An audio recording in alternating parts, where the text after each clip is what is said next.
என்று ஞானஸ்தானத்தை குறித்து நாம் பார்த்தோம். இரண்டாவது உடன்படிக்கை எது என்று பார்த்தா திருவிருந்து. இந்த திருவிருந்து நம்ம கர்த்தரோடு பண்ணுகிற இரத்தத்தின் உடன்படிக்கை. ஃபர்ஸ்ட் நம்ம பரலோகத்தோடும் தேவனோடும் நம்ம உடன்படிக்கை செய்தோம். அது நிமித்தம் நம்ம பரலோக பிரஜையானோம். ஜீவ புஸ்தகத்தில், ஞாபக புஸ்தகத்தில் நம்மளுடைய பெயர் எழுதப்பட்டது. பரலோகமும் பூலோகமும் சந்தோஷப்பட்டு களி கூர்ந்தது. இந்த திருவிருந்து நம்ம கர்த்தரோடு பண்ணுகிற ஒரு புதிய உடன்படிக்கை. உங்களுக்காக அந்த வசனத்தையும் கூட நான் வாசிக்க விரும்புகிறேன். லூக்கா 22ஆம் அதிகாரம் 20வது வசனம் முதல்ல வாசிக்கிறேன் பாருங்க. போஜன பண்ணின பின்பு அவர் அந்தபடியே பாத்திரத்தையும் எடுத்து, இந்த பாத்திரம் உங்களுக்காக சிந்தப்படுகிற என்னுடைய இரத்தத்தினால் ஆகிய புதிய உடன்படிக்கையாய் இருக்கிறது என்றார். இதே 1 கொரிந்தியர் 11ஆம் அதிகாரத்துல 25வது வசனத்திலையும் இதை குறித்து சொல்லப்பட்டிருக்கிறது. நம்ம திருவிருந்து எடுக்கும்போது இதை சொல்லாமல் நமக்கு திருவிருந்து கொடுக்கவே மாட்டார்கள். இரண்டாவது உடன்படிக்கை.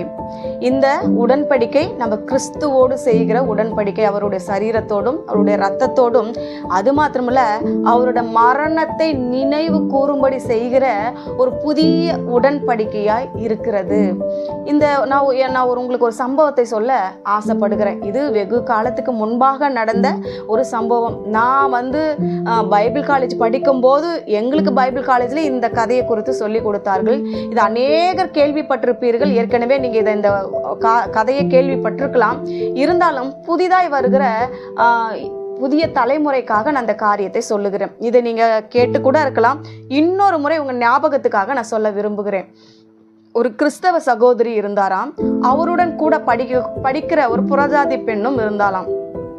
அந்த பெண் எப்பொழுதும் சோகமாகவே இருப்பாளாம். எப்பொழுது வந்தாலும் ஸ்கூலுக்கு 2 பேரும் ஒன்றாக கடந்து போவாங்க. போகும்போதெல்லாம் ஏன்பா நீங்கள் சோகமாகவே இருக்கீங்க அப்படின்னு கேட்கும்போது அந்த பொண்ணு சொல்லுமா, எங்கள் அம்மா ரீசெண்டாக இறந்துட்டாங்க, எனக்கு ரொம்ப வருத்தமாக இருக்குது. எங்கள் அம்மா தான் எனக்கு, எங்கள் அப்பா இப்போ குடிச்சிட்டு என்னை ரொம்ப டார்ச்சர் பண்ணுறாரு.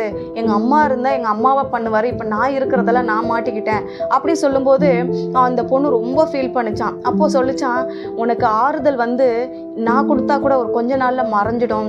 ஆனால் நீ இயேசுவை ஏற்றுக்கொள்ளு. அவர் உனக்கு என்ன பண்ணுவாரு, மிகப்பெரிய ஆறுதல் கொடுப்பாரு. அவர் சொல்லிட்டு போனாரு, நான் உலகம் கொடுக்கிற பிரகாரமா இல்லை, என்னுடைய சமாதானத்தை உங்களுக்கு நான் வச்சுட்டு போறேன்னு சொன்னாரு. ஆகினால தேற்றவாளன் உங்களுக்கு நல்லா தேற்றுவாரு. நீங்க என்ன பண்ணுங்க, கிறிஸ்துவை ஏற்றுக்கொள்ளுங்க அப்படின்னு சொல்லிட்டு அவங்க சொன்ன உடனே இந்த பொண்ணுக்கு ஆசையா இருந்துச்சான். சரி, இந்த பொண்ணு சொல்லும் போது, நான் எப்படிப்பா வர்றது, எங்க அப்பா கண்டுபிடிச்சிருவாரு, தீவிர இந்து